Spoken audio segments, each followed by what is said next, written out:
তো আসসালামু আলাইকুম গাইস। তো আজ রমজানের 25টা রোজা। তো জোহরের নামাজ পড়ে বাড়িতে এসেছিলাম। তো বাড়িতে যখন কারখানার দিকে যাচ্ছিলাম তো দেখি না পুরো আকাশটা হালকা মেঘলা করে আছে। তারপর আমি চলে গেলাম কারখানার সামনে। এই হচ্ছে আমাদের কারখানা, সবাই চেনো। তারপরে ছেড়ে দেওয়া কিরম স্ট্যান্ড দেখাচ্ছিলো, এই সাইডে হালকা করে সূর্য উঠেছিল। তারপরে আমরা চলে গেলাম কারখানায়। তো কারখানায় দেখি সবাই কাজ করছে, কারণ হাফতার লাস্ট কাজ। তো এই হপ্তাহে সব কাজ হবে, তারপরে ছুটি হয়ে যাবে। বাইরের ওয়েদারটা খুবই খারাপ ছিল, দেখতে পাচ্ছ বাইরে পুরো আকাশ ঘিরে আছে। আর এখানে দেখতে পাচ্ছি আমাদের নতুন মিস্ত্রি এখানে কাজ করছে। যে এই মিস্ত্রিকে কাজ করাতে চাও ছাদ ঢালায়, তবে আমার কমেন্টে আমাকে বলবেন, আমি ওর নাম্বারটা দিয়ে দেবো। তারপরে আমি কারখানা দিয়েছি, এইদিকে আমার কারখানায় সব ছেলেরা ঝামেলা করছে। এই দেখো এখানে বোমা ছুটতে, এটা তো আমাদের হেল্পার। তারপরে এখানে সব কাজ করতে কম করে। তারপরে এই সাইডে আমাদের মৌরিম্যান হু করে মৌরি করছে।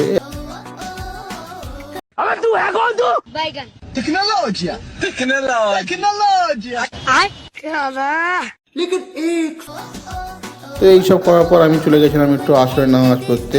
তো আসরের নামাজ পড়েতে আমি চলে গেলাম বাড়ির দিকে। তো আজকে বাড়িতে ইফতারের দাওয়াত ছিল, আমাদের অনেকজনের কুটুম আসার ছিল, তাই আমি চলে গেলাম বাড়িতে। তো বাড়িতে গিয়ে দিকে রান্নাঘরে মা বেগুনি ভাজছিল।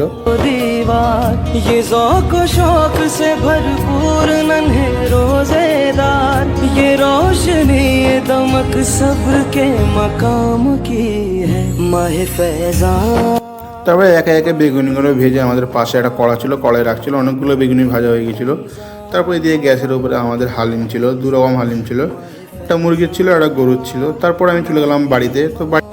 তো বাড়িতে গিয়ে দেখি ভাবি ফল কাটছিল। তো সব ফল কাটা হয়ে গেছিলো, বেদানাটা বাকি ছিল।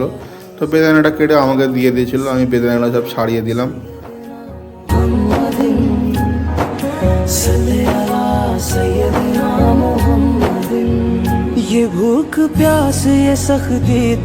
তারপর আমাদের এখানে শরবত বানাচ্ছিল আমার সেজো ভাইটা।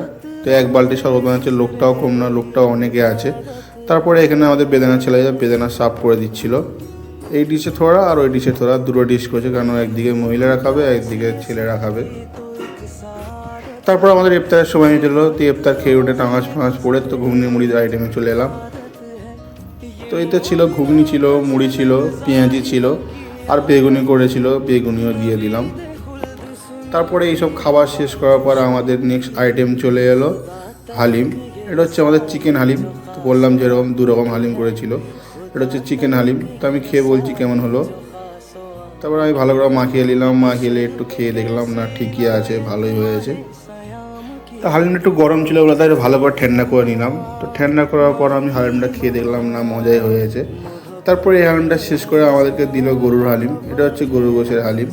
তারপরে গরু গোশের হালিমটা খেয়ে উঠে তারপর একটু বাইরে বেরিয়ে দেখলাম, বাইরে বেরিয়ে দেখি ঝড় হচ্ছে খুব জোরেই। কোথায় কোথায় এরকম ঝড় হচ্ছে আমার কমেন্টে জানাবেন। আর ভিডিওটা যদি ভালো লাগে তো একটা লাইক, একটা ফলো, একটা কমেন্ট করে দেবেন। তো সবাইকে এখন বাই বাই, টাটা, খুদা হাফিজ।